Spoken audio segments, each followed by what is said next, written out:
It doesn't matter. It works. Body armor. Body armor. Yeah, help yourself here. Start.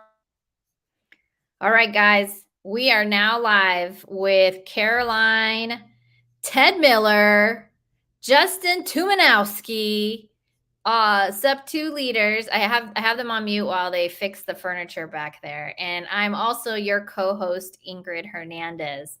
So we have the blue collar investor with us. Ted was just a bonus. So, hey, all right. Taking you guys off mute.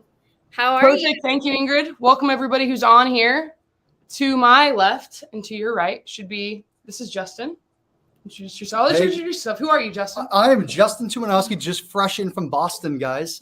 So came in hot, as you can tell. We just strolled in late, so thank you for bearing with us.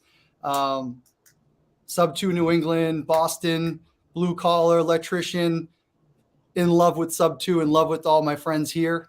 So happy to be here, and however I can make these two beautiful ladies have some fun and have a good time. And and we have the number one, the freaking Ted Miller is here. That's right. I'm from I live in Durham, North Carolina. Partner with Justin on a lot of different deals, mostly our direct to seller business and now JV business. And we're just doing deals pretty much anywhere. Love it. All right, so you can him or he'll MMA you to the ground. Yeah, he's gonna. He's the. If anyone marks off, this is our guy. We just flew in hot and heavy just a couple hours ago. Yep. Oh wow. Yeah. Holy smokes! And no sleep. No. Yep. I got like 2.5 hours. About an hour here. Yep. But we're ready. Let's go. Ready to go. You only get one shot at things, guys. Let's go. Take it away. So, I'll just handle this for a second. So we're all in sub 2. We're all in this mentorship. Ted, how long have you been Justin, how long have you been investing? Almost 10 years. I'd say 9 years. 9 years? Yep. Ted? About 3 years. Ingryd? Investing about 17 months. I'm the same as Ted, I'd say about almost 3. June will be 3 years since I did TTP, since I signed up for TTP. Wow. Yeah. I bought my first house probably till July after that. June. Oh, really? Yeah. Yeah. So, I started my clock like when I got my first deal. Like I went into sub 2 January 2021, but it took me 9 months. I was cooking that baby. And then once I started that baby momentum, it just grew and grew. And I'm at toddler size now. Yeah. Well, my first flip was 2013. Oh, wow. Okay. So, no, 2014. But I was going to auctions in the 13s and just didn't get one. It was a Hub Zoo property, online auction. 4 feet of water in the basement, like crazy. You guys don't have basements here. No, you know what? We have a few. Yeah, well, those are like the nice luxury ones. Yeah. Oh yeah, they're nicely finished, like they're meant to be lived in. So for sure. So let's bring this back. So that's how long you've been doing investing. But so why are you known as the blue collar investor?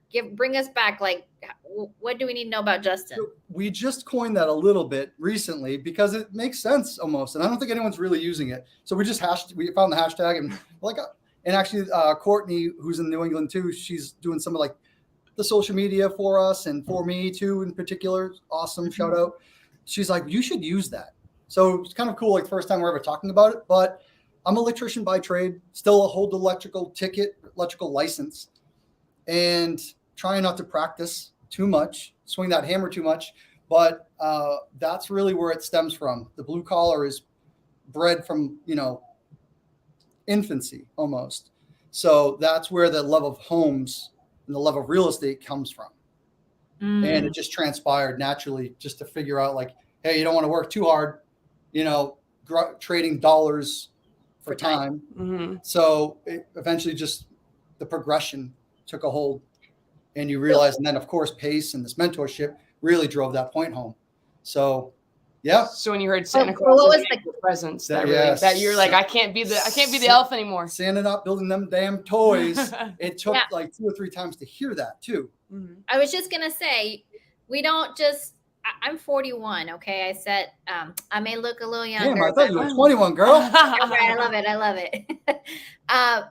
I'm 41. I've been in real estate like tangent, right? I've had my license since 2013, but not an investor. And it's not for me. It wasn't like I wake up and I'm like, oh, it's time to become an investor. Like, what instigated that for you? Like, was there a story? Did you burn your fingers when you're working on an electrical socket? Like, what has happened? We got a couple of those stories. Yeah. Got shot off a 6-foot ladder, but yeah, there was some of those. Eye damage from electrical arc. But as far as like where the trigger came, there's a few stories. One of it all stems from my grandfather, right? That's who the blue collar comes from. But he always drove the point home and said, you better, he was the go to school. Don't do what I'm doing. Of course, I tried to. He was a union carpenter. So I go, okay, I'll take some of those points and I'll go, what makes the most money? What's the cream of the crop of the trades? It's plumbers and electricians. And there's a few trades in there, of course, and they all do pretty well now. But at the time, it's, I didn't want to just be a carpenter. And believe me, I love carpenters and I love the carpentry. So there's no digs there. But I took that attitude of don't be a carpenter, go to school, do all that. I knew from early on I was not college material. And what a gift. What a blessing to know early on you're not college material. Did you go to college, Ted? I went to college too. Are you using your degree? No, I'm not using my degree either. So at least you're gifted and not spending all the money in college. Well, and at the time, there's confidence issues with that, right? Mm-hmm. My peers are all like, and I kind of feel like a loser. Mm-hmm. Oh, yeah. But early on, I made sure I found the best companies to do, like, just always try to find the best path you can at what you're given or what you're dealing with. So go make the prevailing wage. 18, 19 out of high school, we were making, it's not huge money now, but it was like $30 an hour. I mean, that's huge money directly out of high school. An apprentice. And I mean, not to say that you're much older, but I mean, like $30. Like when did you get it? Like we will. What is that in today's money? What if that's $30? Well, now they're making like it's $150K. That's nuts. Easy. License. But I don't want to get sidetracked on that. But yeah, like I knew early on, you just got to find the best path, and it was my grandfather saying those things. Taking little bits and pieces of everybody I met along the way. And there were certain individuals along the way that I would just grab one piece from. Mm-hmm. And I like this man. I don't like his attitude, but I love this. Mm-hmm. And this guy. And that's what I always grew up doing. Mm-hmm. And I still to this day do that. Pace is a huge one. We'll just give him love. But I take a lot of little things, not everything, right? Yeah. But yeah. I sidetrack sometimes, but no, that's a good point because I think that's what we should all do. You don't want to be exactly like somebody. Love pace. Yep. I like sleep though, so I couldn't do that sleep schedule. That's just me. So like there's certain nuggets you should take for every person. Ted, I think we cut you off there. Was there something you were going to say about college? Oh yeah. I mean, I'm sure a lot of people would like, if you're in the real estate business, would actually have preferred to go Justin's route without even knowing. Like how much experience do you have on the rest of us? Well, now that's the tool that I always tell everyone, you're a step above. Sorry to cut them off. No. But you are. Like, if you know some trades, I go to all the guys hitting us up, everyone that gets the DMs, hey, man, what do I do? I'm an electrician. I'm a elevator guy. I go, you have an edge above a lot of people. Yeah, there's lenders, there's money folks, there's the CPAs, and some people who have some backing. Mm-hmm. But it's very hard for anyone with your background, for any contractor to come in and like try to steamroll you and just say, oh yeah, this is how it's going to be. Like, no. You got plenty of experience in the contracting world. Like you're not going to get ripped off. Like I might. Oh, we get ripped off. Don't you worry about that. We'll try to rip normal. you off way. Yeah. Oh yeah, it took a lot longer than I thought. So, but it's hard to rip you off versus someone else. Super green that doesn't have that background of the contracting experience. That, or how about guys, it's just simply walking a property and being able to pick out those little things and you go, ooh, that window's cracked. It's not the neighbor throwing a rock. It's the settling from the foundation down to here, down to there. And you go, it started there, but it ended up there. Like little things like that. Mm-hmm. Probably a big thing, but let's just use the upper hand. So that's pretty cool. So immediately after high school, you got into being an apprentice because your grandfather told you not to, but we all got to learn through our own experiences. We don't like being told, we don't like being sold. We got to figure it out. So then you got your first investment property in 13 or 14. So it was a fix and flip. Yeah. 2014, I think it was. Okay. And it was the first one. I did it with a partner of mine, electrician too. We started a business together. And yeah, we just said, hey, like, we love working on homes. We love doing. While saying that now, because for new people, I'm going to let you ask. I know you have a question, Ingrid, but for new people, we're in Phoenix. We just talked about there's not really basements here. I'm from the Midwest. I'm from Indiana. We have basements because there's tornadoes. Yep. Florida, you don't mess with houses really that are wood because of termites and hurricanes. Mm-hmm. You're from one of the oldest cities in the United States. Yeah. And I think you just like doing work. So you like doing flips where your flips are what, 2 weeks and you're done? The subtails, that's like a dream. That's a joke for everybody watching. You're brand new. Justin deals with, I mean, what are your foundations from the 1800s? Field stone. Yeah, they're stones, guys. So like if anyone is familiar with digging a hole, not in the desert, and you dig a hole and then you're like, oh man, there's a rock here. I got to like pry it out. That's common for me. They would take that rock and put it aside and make a foundation with it and take several thousand of them. Oh my gosh. And then but they're still standing. So they're just boulders and they're stacked and they're cemented in and they're foundations.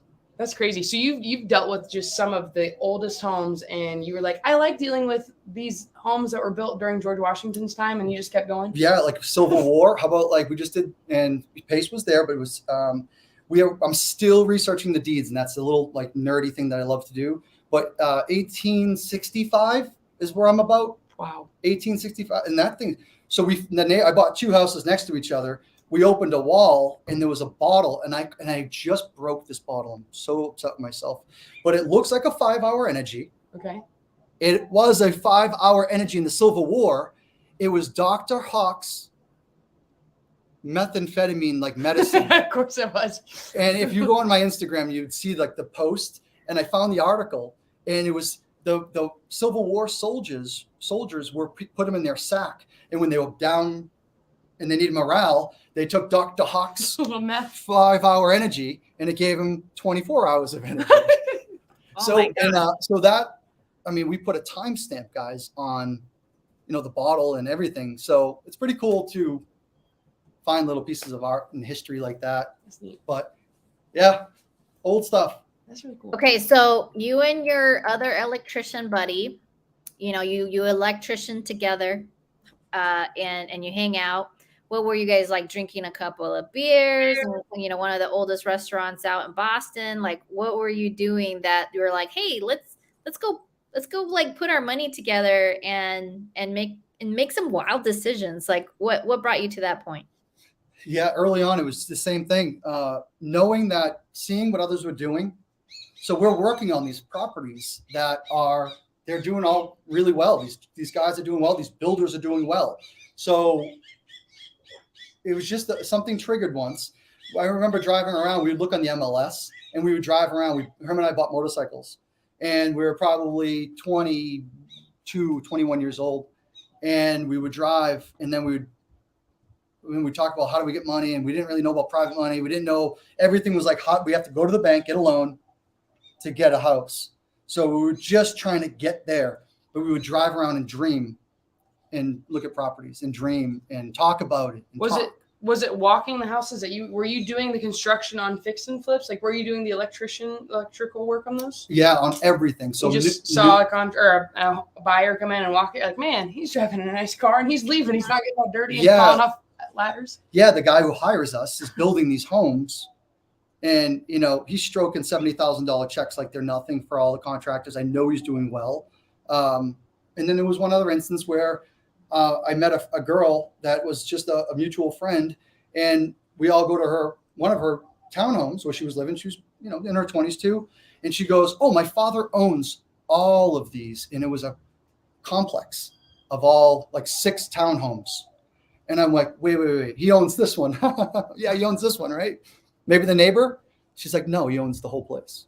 So that was like a paradigm shift for you, where you're like, wait, I know someone who has ownership or one step removed from a whole shebang of ownership. So that's really great. So walk us through your first, so you went through Hubzu, which is already really difficult to figure out. Like, I don't even know how to do it. Like, how do you work it? Like, give us the technical. Just take action. Just do what you need to do. Okay. honestly, I know that's not the right answer, but that's what it was. You're just failing. I want that property. I can see how much it costs. I can see the buyer's fee. I can see when I close, I'm going to get another 5%, 7%, whatever that 3%. Let's do it. Let's just figure it out. Cool. The numbers were there. Let's try to make the numbers work. And I don't know, let's go. So whose money did you use? Did you have money? Yeah. So we ended up going to a credit union, and I still work with them to this day, but went to the credit union. She's like, sit down, come in. It was the commercial lending. We had the electrical business by now. And so she's like, look, we were like, how many of these can we buy? She's like, I'll let you know when you have a problem around 10 million. Okay. I'll let you know. But like, we didn't know. So I remember that meeting, but she brought us in. She's like, guys, I like you. You know, you guys are great. We'll do this. Come up with the 20% and we'll do the rest. And like, she had to say it like 6 times to me. I'm like, all right, hold on. 20%. Like, I just didn't get all of the pieces. Obviously for us now, it's like, but because you've had repetition, because you've done it enough. And it doesn't come overnight. We have to sometimes check ourselves in that department too, guys. So like 20%. So again, they would say, if it's $100,000, they're going to give us 80. We're coming with 20,000 plus the closing costs. And that's just to get in the deal. Then you still have to fund it. Not considering the renovation or anything that's involved. So don't forget that. So it was a lot out of pocket. Everything we did in that business, we pretty much poured back into real estate. How many do you have now? So we're up to, I just have to recount. Perfect time to ask the question.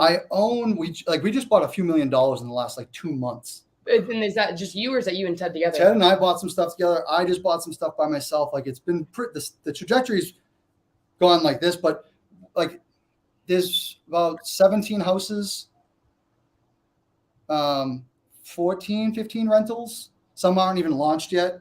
Yeah, still working on it. We're still we're furnishing, and we're. Are you guys keeping stuff now? Because I know that you were wrapping a lot. We still wrap. Yeah, we still wrap. It's all about where it is, if we wrap it or if we hold it or flip it. You're just you're in New England, just outside of Boston, or are you in Boston? It's just New Hampshire now. New Hampshire? It's all 40 minutes of. Okay. And then you're in Durham, North Carolina. Yep. So you're both in 2 different markets. Are you doing stuff all over the East Coast? Are you doing stuff out in the Midwest? Are you keeping, when you're doing when you're getting started, would you recommend going outside of where you live, or would you stay in the area that you live in? Stay in your area or pick a area. Area and master it? Yeah. But I would say definitely have a strong JV partner of whatever area you are going to. We have our sub-2 network, so if we need boots on the ground, we can always just call someone and find someone to go take pictures or take a look at it, or say, hey, do you have a cash buyer, and we'll just JV with them, and then just split whatever fee there is. So from that, it's going to branch me into another segment. Since you've been doing this longer than Ted and I, has it been nice working with Justin, who has experience with construct Ted, since you're about as green as I am? It's definitely like a cheat code. Having an expert, having a construction expert on your side, I'll encounter a problem knocking down a load bearing wall, I was doing a flip. You're an expert now. And it wasn't that big of a deal, but just it's not a big deal. Just put up some posts there. We did the whole project over Zoom. Yeah. And nights and weekends. Well, Ted did his flip. Yeah. But he's like, bro, I'm wasting a lot of your time. I'm like, no, you're not. I forced my friendship on him. But I'm like, let's do it. He goes, oh, I can't be doing it. He's helped me so much. I have to help him out wherever he needs it. Especially the flips I was doing. But we did it over Zooms and calls. I'm like, give me those pictures. Let's take this picture and this contractor. And he was taking they were taking down walls, and they weren't re-supporting them. They were load bearing. But he went in there, got the beams in, and we worked it out. There was a couple sleepless nights for this kid thinking it was going to collapse. The house was going to be a bunch of toothpicks in the middle of the night. I'm like, no. It's okay. That's a whole other story, but sorry. Yeah. No, but what I'm hearing you say is that it sounds like, and I feel like this is the way I think about my responsibility, right? Once you understand this, once you can see the potential of knowing what investment can do to somebody, it sounds like you are paying it forward as a leader in sub-2, as somebody who cares about this industry. So that's really amazing. Because I was going to ask, How are you guys complementing each other in terms of skills, knowing that you've been around the game for a long time, and then Ted being like a newbie? Like how do you, like, what is it that you're working together from an integration perspective? So good, because I wanted to just jump at that earlier. I'm like, but I gotta like tell him he like this ground. He's the dude's smart. He's good with the funds. He's good with money. He's a grounded individual, killer on the phones, closer. Are you guys both visionaries? I think there's definitely some visionary aspects. But yeah, there's definitely more. We're both probably more leaning on visionary, but both have some integrator. Okay. We brought in an integrator. Yeah, because we don't like, we're not, either one of us are pure integrators, so we have an in-house integrator now working with us. He's also a newer student that. But he's keeping the like this is what you got. Because we both have a little bit of the attention issues, we'll call it, right? Yep. And we're both kind of, there's a squirrel. And literally he's done the squirrel thing. I'm like, you just saw a squirrel outside your window, didn't you? Yep. So we have those tendencies. So we brought someone in to ground us. But yes, both visionaries. But we've done so many things in the business where we've done both roles, and we're like hybriding that baby. When did you guys start working together? Was that the last mastermind? It was probably a few months after the last mastermind where we just kind of. When is that from today, just so we know? Almost 2 years. So almost 2 years ago, you guys started working together. I'd say 1.5 years we started like doing calls. Deals together, yeah. Yeah. Okay. So we became friends in the mastermind, and then I was working on like a flip. He was helping me out, and then he's like, "Hey Ted, I got some sellers I need calling." I'm like, "All right, I'll call your sellers and help me on the flip." Locked up 2 right then. I'm like, yeah. The first deal, like the first lead that he called me was like the guy was like so ready to go. I was like, "Man, these bankruptcy leads are awesome. This is amazing. I'm going to drive there and lock them up." And then we started driving there, and I learned that the house already got auctioned off. Yeah. I was like, all right, well, but still, but yeah, we locked up 2 deals right away. Still under contract with one of them. We're in a lawsuit with that one. Yeah, long story. Yeah, that's another day. Yep, but yeah, that's how we sort of complement each other. And then then eventually, fast forward a couple months, maybe 6 months, then we kind of merged our teams together. I had some VAs and a really good lead manager VA, and he had like a lot of data and had some cold calling VAs. And we just started merging it, and then just kind of working that way. Yeah, the last 8 months or so, right, have been like we're just starting to hit the stride. Like 23, I would say. And plus, my focus was like the sander, building the toys and all that came back in house. Like I was out in the field and still making it work, but then we really like said, all right, 23, like let everything's behind us. The projects, the flips are on ourselves. Like we had to get some things out of the way. Let him to be able to focus and narrow down. So what is your focus going into 23 then? Well, right now anyone would go, wow, that's pretty chaotic, but we're not. We can do any creative deal, and we're buying short-term rentals. Like we didn't have a plan to buy short terms, and these deals are coming through. So we're saying we have to. Like they're too good of a deal to pass up. So, but now we're leveraging, bringing in the partners. So we're giving equity away to say, hey, you operate short-term rentals really well. That's not our game. Yep. Back in the day, I probably would have said, I'll try it.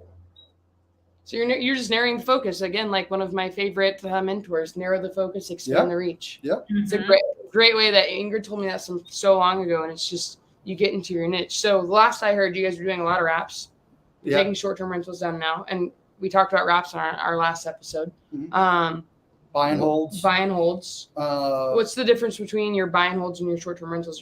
They just are not in Airbnb areas, short-term rental areas. Location, amount of repairs needed, because if you're getting a creative deal and needs a lot of repairs, then there's no chance to refi and get the money out. And then with private money, we have only so much. We don't want to burn a bunch of private money with high interest in a location that we don't love. So that's where we wrap those. Okay.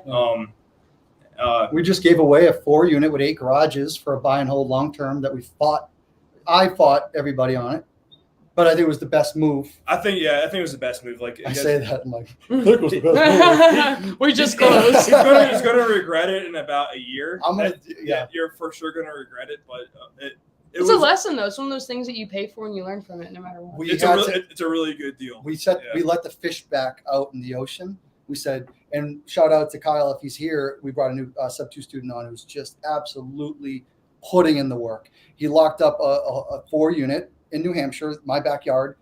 And I know, I'm sorry, I'm taking over right now and just going down the road, but a 4-unit buy and hold, great asset. It's stabilized. It's in great condition. It's old, but it's in good condition. 8 garages, value add. Kyle's here. That's my dude. And he gets on the phone, first deal. He's locking up $125,000 wholesale fee. Damn, son. So we let that fish go, not for 125 grand, but also to say, we want the 20, the 12 unit, the 30 unit, because then it was my backyard. I'd be managing it again. Santa's going to be there hustling. Mm-hmm. And I said, like, it's $500-$600 per door is not worth that. Let's put that money maybe into something else. Yeah. Or back in the business and get everyone paid. And let's get Kyle his first deal, $125,000. I was like, damn, that's insane. Man, that's crazy. Such a good dude. And he's that kid right there, guys. If anyone wants, don't talk to him because don't talk to him. Take his name off the page. But he is putting in the work, and the kid he's in Canada too. And this kid will do anything. And he's calling and he's just putting in work. And I can't tell you how many times that's such a rare thing. Just show up, put in the work. Mm-hmm. Yeah. And fantastic. Like 40 days? 40 days, 45 days? You almost had a few. Actually, he has a second one, too. He has that piece of land in Florida. And then there's a third one that kind of got messed up by. Every day he has a lead. I got a deal right there. Yeah. It's putting in the calls. The work. It's a numbers game. It's a lot of rejection. It's a numbers game at the end of the day. Sorry. All right, guys. With the way the economy is right now, as a newbie, what would you suggest would be the best way to start investing? Like wholesale, foreclosures, buy and hold? What would you tell Rhonda? What are you good at? What's your avatar is what we're learning too, right? What are you good at? Can you provide value to someone? Like, do you have funds? Do you have a 401k that you can borrow from? Do you have time? Do you have money? We know those things. The economy is the economy, guys. I can tell you right now in New England, we're still isolated.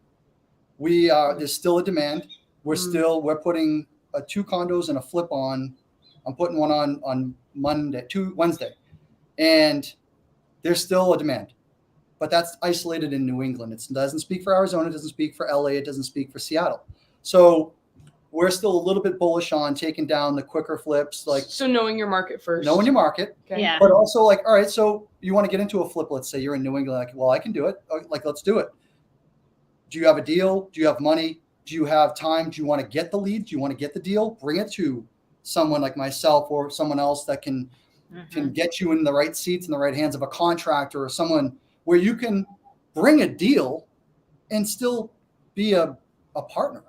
Yeah. You get like Caroline seat just chilling, watching.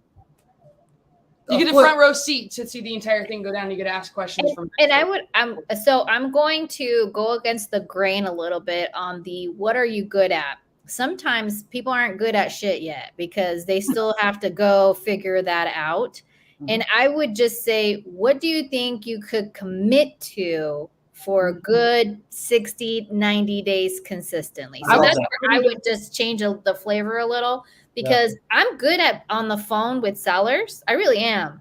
I'll close your shit, but it's not my best use of time either. So it's one of those things where as you mature in the investment space, you have to put in the work. Like you can grind it.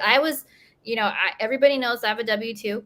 But from 4 to 7 every day, I was on the phone with sellers. And I could commit to that. Once I actually told my brain, I'm going to commit to doing this, on day 7, I got my first contract because I stayed consistent. Like Caroline said, it's a numbers game. How are you going to help yourself with those numbers? So good. And I'm just going to add on to that. I wouldn't even say 60 days. I'd shoot for longer or plan for the worst, hope for the best, shoot for 9. I'd probably say shoot 100 days of doing something consistently, and then it's going to happen. Yeah. I don't disagree with you. I say 60 because sometimes you can evaluate if maybe that's not the thing you can stay consistent with. But Yeah, I agree with you. And that's what Pace says. Talk to me on day 91. Mm-hmm. Absolutely. Mm-hmm. So what are you guys focusing on right now then? Are you direct on these leads? You're pulling the data yourself? Are you having people bring you leads? Are you going out to agents? What is your favorite? Yeah, I mean, there's so many options, but I'm not going to forget that question. If you were brand new and say you're good at talking to people, okay, and you know that you can talk to people, you don't know what you're doing though, what would you do starting over right now, brand new, knowing what you know now? What would you do? I'll answer that. Go. I'll say take Ingrid's piece though, dedication. First off, dedication. But if you're good talking to people, no, I would 100% join a team, especially if you're good at talking to people. Because when I started, it was before kind of Pace was like join a team. Mm-hmm. So I was like trying to figure out data. Like, hey, can I get some data so I can call some people? Yeah, it's not can skip trace your data because I don't like to manage data, stuff like that. So if you're good at talking with people and you're new, just hop on a team. It'll expedite your learning curve. Like, Kyle, for example, I mean, he's got these really good leads, but he needs someone to talk them through, and we can talk them through with him. Like, oh yeah, like. So he knows how to talk and figure out if they're motivated, and he'll push it onto you, a closer that'll go all the way through. And we usually just tell him what to ask and what to say next. He comes in our office, Zoom. We're all in the office. He just comes in our office. Yep. And he's like, "Hey guys, I got another one. Fish on." Yep. And they just narrates it. And then we just give him feedback, and then he goes further the next goes time. Hunting again. Yeah, and then maybe I got to talk to him. Maybe Justin does it, but sometimes you don't have to. He can do it himself now at this point. You're learning through failure, and it's because you're getting the experience, just like you said. Just go take the action and get it done. Okay, so if you'd go back knowing what you know today, you'd go join a team. Now, This is important. How would you pick that team? Because there's a lot of people. I got a contract. I got somebody. Yeah. I got a fish on the line. Yeah. I locked it up. I got something locked up, baby. Another deal. And then you look at it. You're like, ARV's 300. You got this locked up at 290. What do you mean this is a deal? So True. How would you know what is a good team to go for? What would you look for? And then what would you look for? So Ted, you first. Man, so I guess I would just network with people and find out who's doing deals and what kind of deals you want to do. Maybe stay somewhere local. Maybe join a team far away. I mean, Kyle's in Canada, for example. I think just networking and just find for example, we need people, but we can only take on so many people at a time. Mm-hmm. We can't kind of coach everyone at the same time. But there's plenty of people out there that I know that they have too many leads and they have people that are calling for them, but they might have W-2 jobs too as well. So how would you know if they're actually doing deals? I guess ask for HUDs in a polite way, I guess. HUD up or shut up. Yeah. HUD up or shut up. So for those of you that don't know, a HUD is the receipt. When you go through Costco and you're walking out of Costco, they're like, prove to me that you bought all of these. And you're like, here's my receipt. Here's my HUD statement. All right. Your question. Your answer. Think I like a lot of those points. The biggest thing is, credibility. What you can provide, you got to be upfront about that too. Like, what can you provide? And you got to be crystal clear on the expectations. A few things that we've learned along the way, you got to be crystal clear. Jason Lombardi recently reached out. I'm going to jump in before you say the Jason thing. So being clear for everybody, this is something that Pace has told us we learned this. 3 things you need to know. What do you want? Be clear on that. Yep. Who can help you get it? Okay. What do they need? So right now, before you talk about Jason Lombardi, what do you guys need if people want to jump on and work with you? We need lead managers. Lead managers can work the warm leads, the cold leads, the hot leads, and push them over. Make phone calls. We're not asking you to cold call. Nope. You just dial. We provide the dialer. We provide everything. The phone. Just get in and just start looking at the Podio notes and go in and if we have more consistent callers doing more deals, we can up our VAs that are cold calling. We can send more direct mail and just kind of scale it up that way. It's just that we actually have too many leads, and it's a good problem to have. Yeah, our direct to sell business has always had too many leads. We're trying to get more. Mm-hmm. Yep. We want an influx, but also the JV opportunities that are coming as well. We're getting a lot of those. Where now I want to start being able to go. It can't just be one person hey, I want to do a fix and flip with you, or I have an agent. There's 2 fix and flips that came in this week, and I'm like, I can't go help both of you. But hey, CJ, who's my electrician friend, and he just got his first deal, by the way. He's my homeboy. Nice. CJ. We're getting CJ into sub 2. He just come in and I'm like, here, you take this I'll guide you, but you're the face now. Mm-hmm. So you can be that person as well. And I know I jump around, but someone can take the opportunities and you can just parlay with someone hey, let's go do this together. Let's be homies. Mm-hmm. And and stop counting the dollars before, counting the eggs before the chickens hatch, guys. Mm-hmm. All too often, people are coming in and they're going, so, all right, you got these deals on the board. Okay, these are closing next week. So when am I getting paid? Knock it off. Or like Stop it. Try to get. Stop it. Running a direct to seller business is so expensive. Well, I mean, what does a direct mail lead cost? If you do cost per lead, direct agent's free because you're just calling agents. Mm-hmm. You can do for sale by owner, which we know is unmotivated sellers. Mm-hmm. And then if you're doing direct mail, what is that? Each lead's probably $2,000, $8,000. And I love direct mail because it's just something very good at direct I'll mail. be bullish on, but it's expensive. But I'm always going to do it no matter if the dollar amount goes up or not. I'm just going to do it because I just love it. I love it. Get a bigger turn. I just like creating the mail too. How's that? All right, I cut you off. You want to say something about Jason Lombardi? So what Jason Lombardi called, and we're talking about credibility with folks, guys, because I don't want to say this out loud, but I'm going to say it. Like certain folks, and now that we're seasoned inside this mentorship, this family, this community, I hear different people going like, well, Jason calls me, he's like, bro, I have these questions. I'm changing my business, but I'm trying to find people who are actually in business, doing deals, have a business. He's like, I'm getting a lot of crickets. I'm getting folks that I thought had businesses, but they really don't. And he goes, holy shit, like kind of crazy. And we go, yeah, there's probably 10% of people really inside of like sub 2. I go, 10% of us, which is still a good number, are consistently doing things. That doesn't mean like, because we're all drinking the Kool-Aid. Some folks they come and take what they need, and that's fine.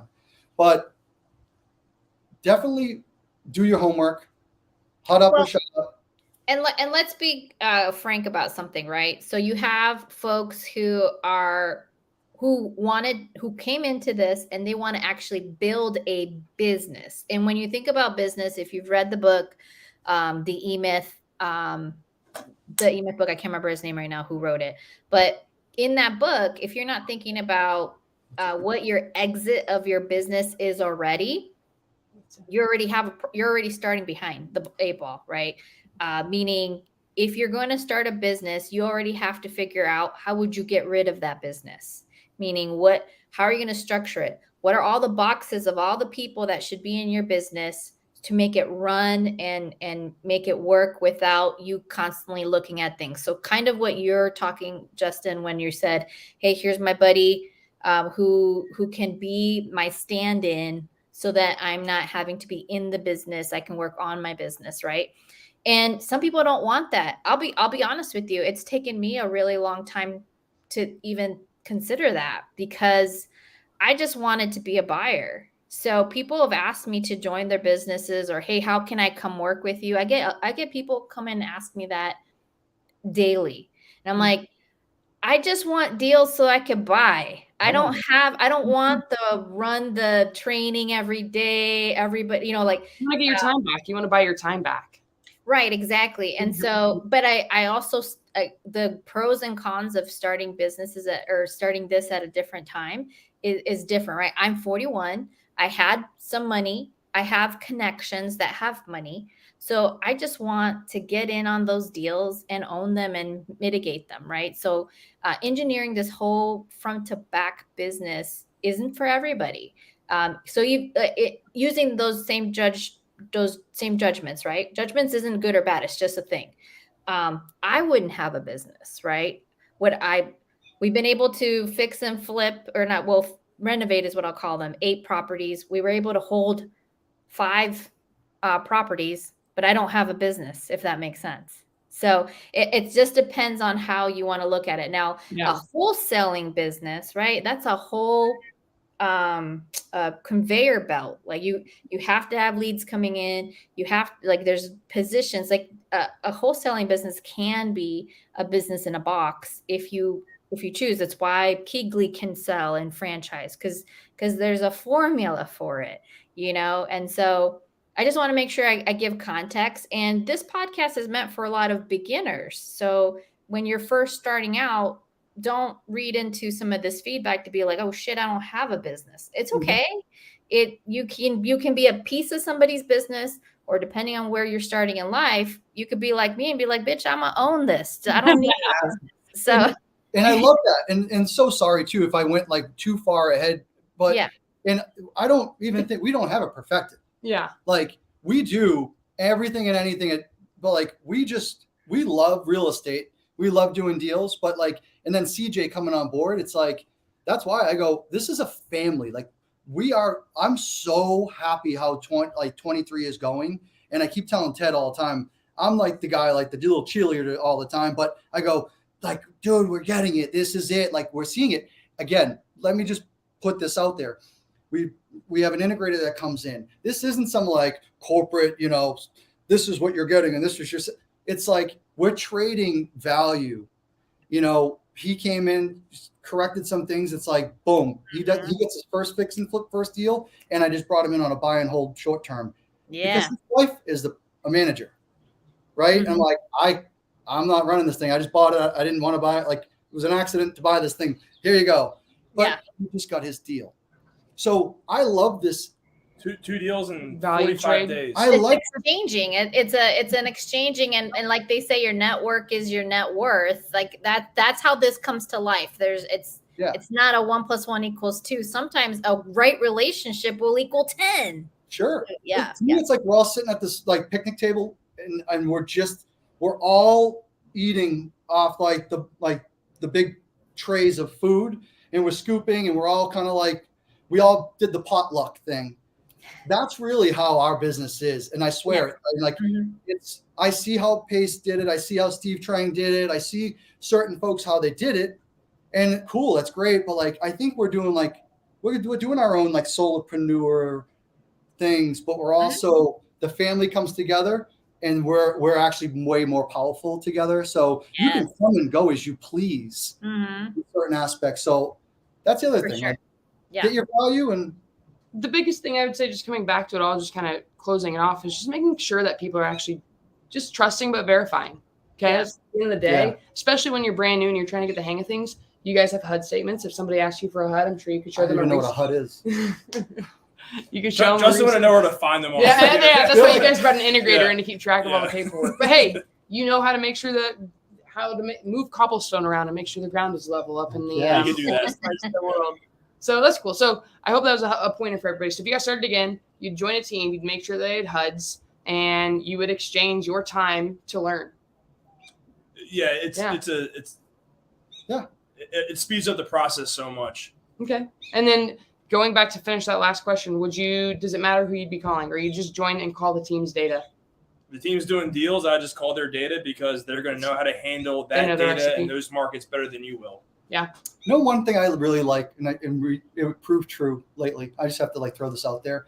I go, damn it, it came again. Driving for dollars. Yeah. That to me it came back. The last two, we did 200, it was about 200 grand this month in wholesale fees. And I go, you mother effers. Basics. It's down to the basics. We're sitting here. I love like trying direct mail is the best thing ever. When I go fishing, I try to get the best lures and I try to do all the best things. And it's like, wait, I overcomplicate it, but I'm trying to find like the best, like of that. Oh, this is the spot, because that's me trying to like nerd out on these things. When I go the true and through, like the true and whatever, tried and true. Yeah. Driving for dang dollars. Yeah.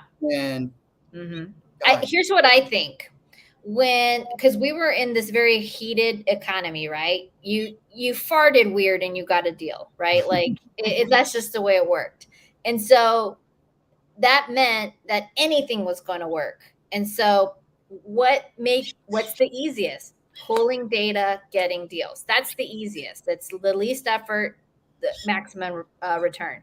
But when the economy, which is now normalizing, people don't understand this is a more normalized economy, or even if there is some recession pieces to it, that's when back to basics is going to pay, because it's going to be harder and harder in the context of how fast deals are happening, but harder is actually normal.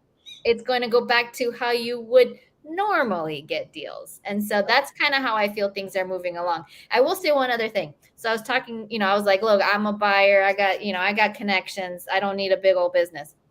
I say that, But the reason I was a couple minutes late to getting onto this myself is because Caroline and I are building a really cool ass CRM system right now, and we're calling on sellers. So it is a direct to seller process that we're building with more of a buyer's mindset, which I think is the way your guys' business is looking at, right? You're like, first right of refusal, is it worth keeping? And then you kind of deprioritize from there. We have to keep the lights on too, you know? Yep. So for sure. All to say is like, and it's okay. There's nothing that says, and that's what's the beauty of entrepreneurship. Nothing says you have to stay one way forever. You can pivot and move to what makes sense for your visions, your goals, and the economy. You have to also pivot with the economy. Yep. Yeah. So for people that don't know, driving for dollars is you're looking for busted houses. Typically, you're calling them, see if they want to sell, and then the model you're doing right now is if it fits, keep it for yourself, cash flow on it, or wholesale it out. If it's like, that's got too much work, I don't want to deal with it. First call, you close this driving for deals lead? Well, it was inbound. So inbound. So it was like bandit signs or direct mail. Direct mail. CJ's was direct mail. She's like, I'm ready. I'm done. It's vacant. It's a 3-family. Go buy it from me. And she was like, I always say there's a lap deal, like falls into your lap. Month. This was a lap deal. Like you can sneeze and she'd accept the offer. Yeah. Right. But we have to serve properly. Mm-hmm. And there was elderly and like meet her face to face. Meet her face to face. Have witnesses because she's elderly. Take a tip to the bank. That's for another episode. Yeah. So what witness did you use? Let's unpack that a little. Real quick. 2 sub-2 students. We made sure that if she's in her 80s, there's like no family, but don't ever believe that. Right. I just went through something personally where a seller finance deal the family came like, she was only like 65 years old. So they came back and said, oh, like, no, that was elderly abuse. They called the cops on you. Yeah. Or is that the same one? No, yeah. That's why we've learned a lesson. Again, I don't want to get into it. It's clear there was no wrongdoing. You just want to do the right ethical thing and make sure that you have. So, but you want to see why A is what he's saying. Yeah, I understand. Cover your ass. Yeah. So when I got the detective called me, I go, what lesson is in this? And guys, every single day there's a lesson. Don't be upset about it. Take it as a positive. What can you take away from it? Take the nugget. And I go, ooh, I can't wait to share this with everybody. Because not too many of us have been in the elderly issue. Mm-hmm. And I say it with pride. And I knew I didn't do anything wrong. So I didn't get lawyers or anything. I went and met the detective myself. So what we pulled away from this is when CJ went, I said, ooh, she's in her 80s. Time out. Slow down. I want witnesses, whether the state needs witnesses or not. 2 sub-2 students went out, or 2 people went out. Neutral party was one of them. They recorded it. Yep. Actually, always record your face-to-face, even if it's just voice recording. If you can get video recording, that's 100%, 100 times better. The only thing I was going to mention is when you are dealing with the elderly, you want to see if confirm that there's next of kin and document it. Just because if you couldn't find next of kin and you can actually say, hey, I tried to do my due diligence. Another thing you can actually do is call there are social services for adults, even to have this sort of exchange. I'm not saying complicate your process here, but if that is of concern, there's adult services that help the elderly in these processes. And you know what I was going to mention to you, Justin? So that cop that called you, what you could do is also get him on your team, right? I would call that cop and say, hey, or did you? I have a funny story when you're done. Oh, okay. I was just going to say, those are the kinds of people you actually want to make friends with and let them know these services so that as they run into these issues, especially with the adult, like the elderly community, that now you're a resource for them. So anywho. Yeah. So 2 things. When we did the sit down meeting, we're going into the deal now, but when we did the sit down, it was at a picnic table outside of a coffee shop, 2 detectives and myself. I brought all my paperwork. My attorney was like, you did what? I'm like, I trust my process. I trust what I'm doing. And if I messed up, then I'll own it. I don't need to manipulate the situation. So I brought all my files and we meet. I said, just so you know, I'm going to record it. And he's like, oh no, I'm going to record too. We both set our iPhones down. We record it. We do our thing. When we're done, he goes, all right, conclusion of the, this case file, we're hitting signing off. We both shut our phones off. He goes, that is awesome. How were you like, he wasn't like being away. He goes, I was a property manager years ago. He's like, this is the creative finance stuff is really cool. And he goes, like, I didn't know all these other things. Like I gave her money out of escrow and all sorts of cool things for her post possessions. He didn't know any of those. But afterwards, he's like, that's like, this is cool. Like you got her out of the situation. She saved on this. She saved on that. The nursing home didn't take the house. Like a lot of cool things. And he's like, I wish I knew that. Yeah. So now you got to go back when you go back to New Hampshire. And now get him on your team. Well, so I said to him, like, so I own 2 houses in that town or that city. I said, hey, give me some leads. Yeah. Without saying I'd pay you, like, I'm like, we can figure it out is what I said. Like, we can figure out. Yeah, for sure. Or, hey, I don't want it's solidified. We're trying to corrupt people, but yeah, gotcha. Yeah, but it's solidified, like, what we're doing. Sorry to go down the elderly. No, that's actually a good nugget. No, that's fantastic. We love stories like that. We could pull so many nuggets from things like that. So many we're getting like non-stop stories. It's great, but it's like, when are they going to end? And they'll never end. They're always lessons, though. Like if you look at it that way, it doesn't hurt. It's so cool. We get excited. We're in a lawsuit. We're like 30,000 into it, and we're like, yes, they served them. That is crazy. That story. It's a long. We're gonna be telling a lot of stories tonight when we go out for dinner. Yeah. All right. Well, we're running out of time here, so I like to. Do you have any other questions, Ingrid, before I get to my fun one at the end? Oh, well, I was going to ask, what's your most creative deal you've done? Is it Naples? Oh, the Pace one out to that one in New Hampshire. That was pretty cool. Flipping like notes, swapping notes a little bit. What's your favorite one to tell a story about? We had one. I don't want to steal the thunder. If you got one, come and say it. But I'm going to go with Naples. Naples is fine. Yeah. So I'll just give you the quick basics. It has bankruptcy, prison, pre-foreclosure, mail fraud, loan modification. Don't say that. What else is there? Subject to.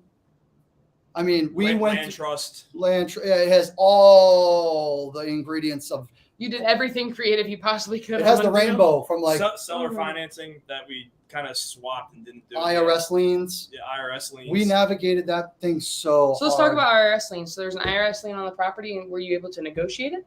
We could have waited because he's such a scumbag, fraudulent person who's. You don't trust this guy. We didn't trust him. So buyers are liars, sellers are worse? Richard was way worse. So we were willing to. They were going to drop the highest year. The most expensive year, I think they were going to drop. He's like, just wait 6 more weeks and you can get that. He's like, it's going to help me. Well, actually, it's going to help you. I'm like, we looked at each other and we're like, we're not risking anymore. We're so far in that if we mess this up now, like, and we tried to save a few dollars, it's going to be the house of cards would crumble. So let's break it down a little bit more. So the house has so many years of IRS liens. Is that what it is? Like the deal had so many complications that we navigated thus far to the end. And it was actually at the end, we were about to close, and then for whatever reason, the title's like, oh yeah, there's IRS liens. Title company didn't pull. Dang. So you had everything else, and then at the very end, right before the closing, you find out how much were the IRS liens? Is it $40,000? $40,000. Okay, just go with 40 just to be safe. Yeah. So $40,000. So then he told you not to go and approach the IRS liens? He was trying to negotiate it, so he thought he was going to negotiate them down to then get the extra money. Yeah. We're like, hell no. Like, we're already doing way too much for you already. So if we would have negotiated, we would have taken those gains. We just were not willing to risk any more. If he was trying to negotiate it and wait more time, we didn't want to give him any more time. We were closing on when we were going to close, and then we just paid off the $40K. Maybe it was the wrong thing to do, but we got the deal closed, and the transaction was contentious, to say the least. So we got it done. He got no seller financing payments because we paid it off. So we used all private money, paid him what he needed to buy his house. Oh, yeah, because he was got to close on the house. We couldn't wait. We didn't want to give him any more money. So we had to close on the house, give him money so he could buy his new house. So we just had to move fast and just get it done. And so we took a foreclosure person. Get this. We took someone in foreclosure, prison, bankruptcy, the whole thing. His credit was probably -800. Goes back up. He then we saved him. And everyone around him goes, Richard won again. Like, this guy is such a hated. The neighbor calls me all the time. You guys, I have a very similar story, and I lost $55,000. This cockroach keeps going. Well, he's a DICK, and he got a house. His girlfriend, they took her credit, our down payment, and Richard won again. But and it's like, man, the cockroach. My sister's a nurse, and they talk about. She was talking about. There's always a person who's like a really good person who ends up getting cancer, and like they're so good, they eat so well, they're just this is not fair. And then you have like this feral cockroach person that doesn't take care of their body. They're an alcoholic. They just don't care, and nothing will kill them. They're like cockroach. Mail fraud. I guess he was doing one of the things where he's sending out mail, and then like, oh yeah, you won this prize, send some money to. No. Send in $5. You'll enter into a sweepstakes to win $100,000. They were making $30,000 a week. Oh my gosh! And so you got caught with that. Somehow never went to jail. He ratted on it. He had 4 other partners. Maybe the other ones went to jail, so he got out of it. He's always kind of just getting out of stuff. Yeah. So, but think about it. All right, let's flip the table just really quickly, guys. I know we're going deep on something, but for newbies, you're providing value to these folks, and don't let anyone tell you differently. Unless you are doing ill deals, right? Unless you're leading with some negative energy, then this is the wrong tune out. It's ethical. But we change it around. Richard's Richard, but let's say it's Jeffrey and Gail, and they're just like they had cancer battles and medical bills, and they got home ownership, or he got home ownership. The family, the kids. How detrimental is it for like the kids? Screw Richard. It's the kids, the teenager, the 11-year-old, who's foreclosed on and who knows where they're going, but now they got a house because an investor came in, knew creative finance. Yep. And they knew how to manipulate the whole thing to salvage it. So like there's some light in that. Yeah. Well, in the reality, it's not about them technically. It's what are you doing? How are you making the world better? Because you will always come across these folks that have, character limits. And that really shouldn't be our judgment. One of the most beautiful things, we had Jason Lombardi on the YouTube or on our podcast. And he's like, look, it's not my job to judge any of these people and all their life trauma. We know hurt people, all the things that are said. So it's not our job to figure out whether we're dealing with the devil or a saint. What matters is our actions, what we control, and are we doing good in the world? And that's really what it comes down to. Yeah. Richard's girlfriend she looked like she had some nice kids. Everybody loves Sabrina in the neighborhood. Yep. And they go, oh, Richard. How did Richard get her? Yeah, that's what they were saying. Yeah. But that's it. And like, keep doing that. You're going to get a lick. You're going to get lashed in the behind, but you're going to get 2 more positives for that lashing. So take the licks too, guys. Don't let the lick put you down. Yeah. Awesome. Well, we'll bring it home here because we're at an hour. No, we're not ready. Well, we're going to dinner with you, so we'll get to keep talking. But here's my question for both of you. So I'll go with you first, Justin. If you could go back to any point in your life, you have 2 minutes to talk to yourself. Any point in life, 2 minutes. What would you say and when? Don't be such a dope with your friends and go. I would have probably brought the work ethic. I always had the work ethic. I'd probably rewind it a little bit earlier. Like I admire 21-year-olds and Kevin's shows of the world. I admire that. Yeah, I was hustling, but I wish I had like what I knew, like the internet, the social media, the sub 2. So I don't know if I really did a good job at that, but I really wouldn't change too many things because the hard knocks kind of really is my superpower. But I just wish I had some like private money, like lessons earlier on. So what, you would have gone to 18-year-old Justin and said, get into private money sooner? Or? Yeah. Be fine. Like the financial aspect of things and learning more about money. It was always make more money so you can just spend more money. And like, I wish there was more financial like literacy. But can't have it all. So I'm 38 years old and I think I got a lot more time. Absolutely. And we're doing pretty well. So like, all of us are. And it is what it is. Okay. All right, Ted. You 2 minutes. Go back to anything. First thing that popped in my head was as soon as I graduated college, I should have been, when I was like 24, whatever it is, 23. I should have been first focused on buying a house and house hacking that thing. Because I wasted so much money on rent that if I would have bought, 8 years ago, that thing would have been paid off, would have bought more houses then, especially when I had a W-2. Now I don't have a W-2. I haven't had one in a while, so I can't be a regular buyer. But other than I'll be your qualified partner if you want me to. Okay, let's do it then. But I mean that was just the first thing that popped in my head is like I always said, shit, man, I should have bought. Why didn't no one tell me to go buy a house right away? Yeah. Like, can I tell you something? Maybe you weren't meant to, and here's why. I bought a house right out of college. Worst decision of my life. Now the timing was bad too. I did it like right when we were heading into the Great Recession, but I don't think I didn't have the financial aptitude at the time. I was living off credit cards. It was not good. So maybe you weren't meant to. I feel like all of us need to come. It all comes back to because I would have the same thought. Financial literacy. If we all would have learned financial literacy at a younger age, we wouldn't be in this situation. Go ahead. What'd you have? No, I want to hear more of what you have to say about that. But I wanted to give some love to Ingryd because that story you said, it hit home a little bit. I don't have the same story, but I admire you being able to have the courage to say that and like admit like faults and our losses. And you're doing an amazing thing for everybody else to be able to say it with a smile. And you look like you can do in your coming. Look at guys, she's made it. She's not like under the bridge. Mm-hmm. Yeah, for sure. But I admire you for that. So like appreciate you for that.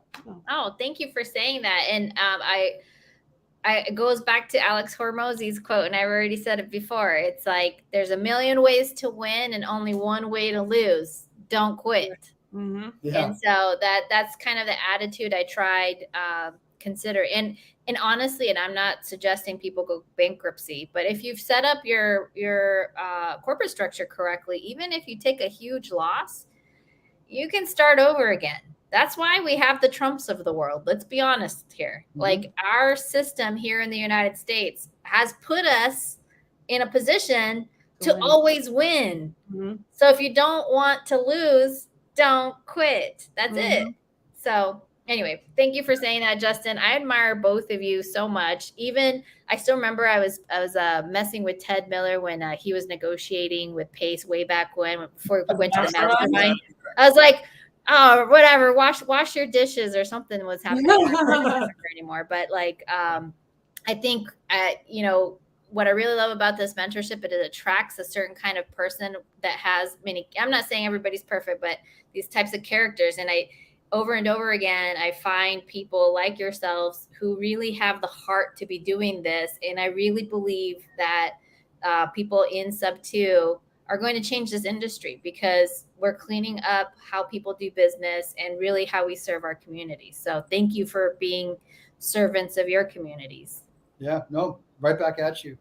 So happy to be here too. So thank you, got both of you. And it's cool that you guys are working together too. Like I know you guys are in the Mecca and we're like privileged to be here. And we're like, we were just driving here. We're going like, isn't everyone in real estate around here? Like, kind of joking.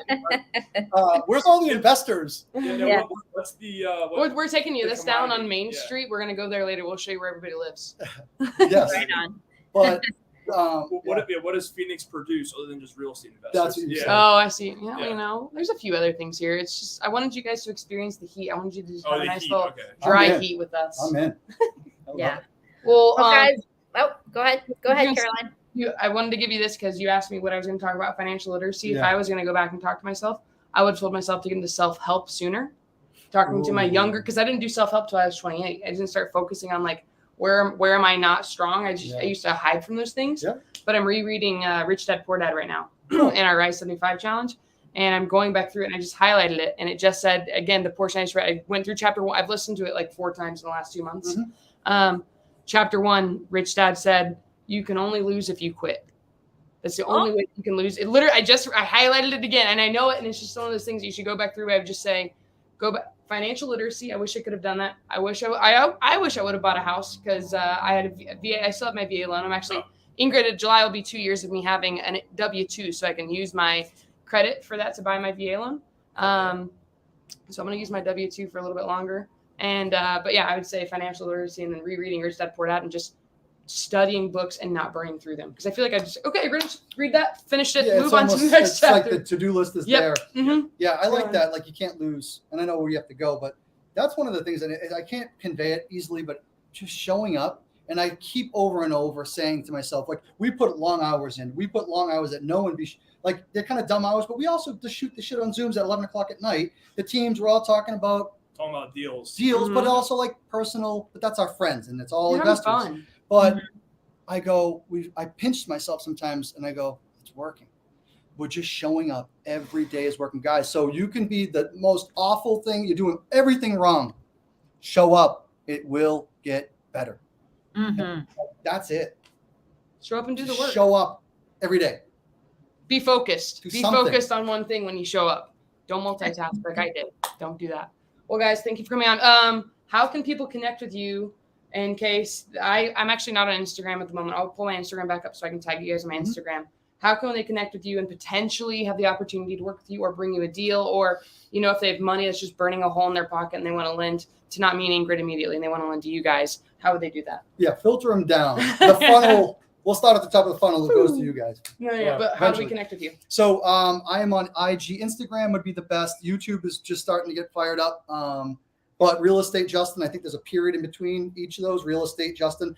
I didn't use my last name because it's Tuminowski and it's an awful long last name to use all the time. Turmeric, yeah, gotcha. Okay. So Real.Estate.Justin, DMs. We also have a JV landing page that will probably be on YouTube somewhere, but we'll post that. We can post that in the Yeah. We'll post it in the description of this later. Yeah. Okay, Ted. Any way to get what's your Instagram one more time? Real.Estate.Justin. Real.Estate.Justin. In between each. Okay. Real.Estate.Justin. He is Ted _Miller_REI. Yep. Ingrid already handled it like a pro. So if you guys look at the bottom of the screen under Ingrid, you'll see it has your usernames there. Boom. All right. Awesome. Thank you. So connect with them on Instagram, guys. Again, remember, before you reach out to people when you're getting started, the biggest thing you can do is know these three things. What do you want? You need to have absolute clarity. Who can help you get that? Ingrid, myself, Justin, Ted, we are all sitting out here sweating our butts off right now in the Arizona heat.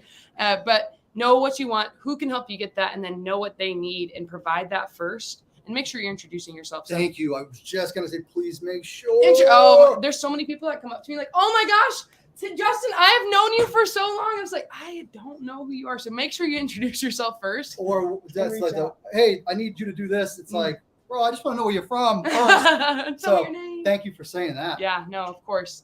Go ahead, Ingrid, what's to say? So much value. Thanks, Ingryd and Caroline. You guys rock. Ted and Justin are amazing. Follow all of them. And of course, that's from Mr. Kyle Buchanan. Biggest fan of the day. Kyle Buchanan. Yeah. Thank you, Kyle. Jeff Hamilton had a great thing in the side chat too. Jeff Hamilton Jeff's Jr. in here? Yeah, he said, what's up earlier. It happened how it was supposed to happen. We needed your stories, fella. I love Jeff so much. That New England tribe. He's a short guy, huh? He's not handsome and he's one of the shortest. And he's not tall. Just kidding, Ingrid. He's like 18 feet tall. So, guys, if you're in Phoenix this weekend, we're all going to be at the Mastermind. Right now, we're going to dinner. Thank you guys for tuning in again. Please make sure you like and subscribe to this. This is something we're doing for free. We'll throw their YouTubes on there as well. We got to get onto your channel so we can do stuff with you. And then love. I want to freaking steal this hat. Do you see this hat, Ingrid? Look at that. Holler at me. You just got a hat on. I know. I just stole it. I just stole here. Back on. You'll know nothing. Not You got hair? Lack of hair? I have hair. You have hair. All right. Well, guys, thank you so much. Ingrid, I'll let you sign us off.